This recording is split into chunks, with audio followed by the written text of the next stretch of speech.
ಕಮಲಿ ಎಲ್ಲಾ ಸಂಚಿಕೆಗಳನ್ನು ಉಚಿತವಾಗಿ ನೋಡಿ ZEE5 ನಲ್ಲಿ ಈಗಲೇ ಆಪ್ ಡೌನ್ಲೋಡ್ ಮಾಡಿ. ಕಮಲಿ ಅವರೇ, ಅಮ್ಮನ ಹತ್ರ ತಪ್ಪಾಯ್ತು ಅಂತ ಕ್ಷಮೆ ಕೇಳಿ ಮನೆ ಒಳಗಡೆ ಬನ್ನಿ.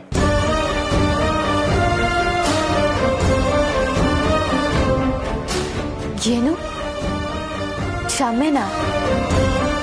ನಾನು ಯಾವ ತೆಪ್ಪಿಗೆ ಕ್ಷಮೆ ಕೇಳಬೇಕು ಸರ್? ತೆಪ್ಪಾಗಿರೋದು ಅವ್ರ ಕಡೆಯಿಂದ. ಅನ್ನ ಬೆಳೆಯೋ ಜಾಗದಾಗೆ ರೆಸಾರ್ಟ್ ಕಟ್ಟಕ್ಕೆ ಹೊರಟಿಂತವ್ರು ಅವರು. ಇಲ್ಲಿ ಯಾರನ್ನ ಕ್ಷಮೆ ಕೇಳಬೇಕು ಅಂದ್ರೆ ಅದು ಅವರೇ ಹೊರ್ತು ನಾನಲ್ಲ ರೀಸಿ ಸರ್. ನಾನು ಯಾವ ತೆಪ್ಪು ಮಾಡಿಲ್ಲ. ಇಷ್ಟಾದ್ರೂ ಎಷ್ಟೇ ದುರಹಂಕಾರ ನಿನಗೆ ಅಲ್ಲ?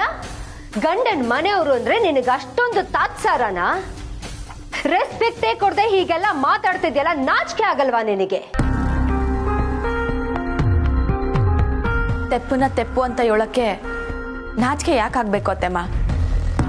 ತೆಪ್ಪು ಯಾರೇ ಮಾಡಿದ್ರು ತೆಪ್ಪೆ.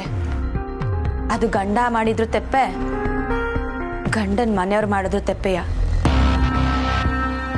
ಅಷ್ಟೇ ಅಲ್ಲ, ಅದ್ ನಾನ್ ಮಾಡಿದ್ರು ತೆಪ್ಪೆ. ನಾಯಿ ಬಾಲ ಡೊಂಕು ಅಂತ ಸುಮ್ಮನೆ ಹೇಳ್ತಾರ? ಒಂದ್ ನಿಮಿಷ ಅಮ್ಮ. ಕಮಲಿ ಅವರೇ, ಎನಫ್ ಇಸ್ ಎನಫ್. ಎಲ್ಲದಕ್ಕೂ ಒಂದು ಲಿಮಿಟ್ ಇರುತ್ತೆ. ಅಮ್ಮನ ಹತ್ರ ಕ್ಷಮೆ ಕೇಳಿ ಮನೆ ಒಳಗಡೆ ಬನ್ನಿ.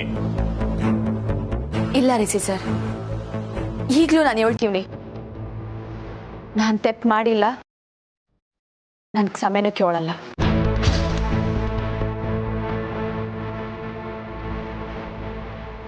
ಹಠ ಮಾಡ್ಬೇಡಮ್ಮ ಕಮಲಿ. ಈ ಮನೆ ಸೊಸೆ ನೀನು. ಹೀಗೆ ಹೊಸಲಾಚೆ ನಿಂತ್ಕೊಳ್ಳೋದು ಶ್ರೇಯಸ್ಸಲ್ಲ. ಸ್ವಲ್ಪ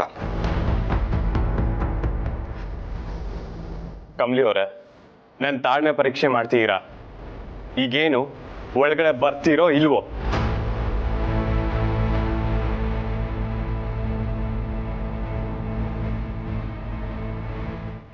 ಬನ್ನಿ ರಮೇಶ್, ಇವತ್ತಿಗೆ ಇವಳು ನಾಟಕ ಮುಗಿಯೋ ಹಾಗೆ ಕಾಣ್ತಿಲ್ಲ. ಯಾವಾಗ ಪರ್ದೆ ಎಳಿತಾಳೋ ಆಗ ಬಂದ್ರಾಯ್ತು. ಅಣ್ಣ ನಿಂತ್ಕೋ, ಅಣ್ಣ ನಿಂತ್ಕೋ. ಒಂದ್ಸಲ ಕರಿಯೋ. ಪಾಪ ಅವಳ ಮುಖ ನೋಡು. ಒಂದ್ಸಲ ಕರೆದ್ರೆ ಬಂದ್ಬಿಡ್ತಾಳೆ. ಪ್ಲೀಸ್ ರಚನಾ, ಮನೆ ಒಳಗಡೆ ಬರಬೇಕು ಅನ್ನೋ ಮನ್ಸಿರೋರ್ಗೆ ಕರೆಯೋ ಅವಶ್ಯಕತೆ ಇಲ್ಲ. ಅಂಡ್ ನಿಂಗಿದೆಲ್ಲ ಅರ್ಥನೂ ಆಗಲ್ಲ.